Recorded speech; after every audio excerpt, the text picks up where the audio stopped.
रशियातील केमेरो state university येथे शिक्षण घेत असलेल्या भारतीय विद्यार्थ्यांनी छत्रपती शिवाजी महाराजांची जयंती अत्यंत उत्साहात आणि मराठमोळ्या पद्धतीने साजरी करून मराठी संस्कृतीचा साता समुद्रापार गौरव केला.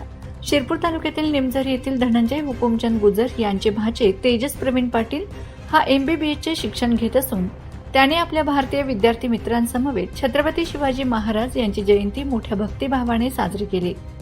कार्यक्रमाची सुरुवात शिवरायांच्या प्रतिमेचं पूजन आणि पूजन करून करण्यात आले. यावेळी विद्यार्थ्यांनी शिवरायांच्या शौर्यगाथेवर आधारित पोवाडे सादर केलेत. तसेच देशभक्तीपर गीतांवर आणि मराठमोळ्या वेशभूषेत नृत्य सादर करून उपस्थितांची मने जिंकलीत.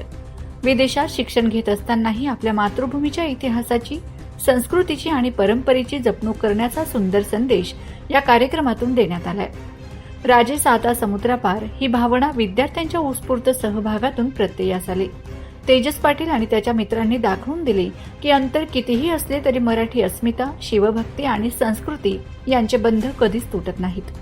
या उपक्रमाबद्दल निमझरी गावासह शिरपूर तालुक्यातील नागरिकांकडून तेजस आणि त्यांच्या सहकाऱ्यांचे अभिनंदन करण्यात येत आहे. माझा खानदेश न्यूज ब्युरो, शिरपूर.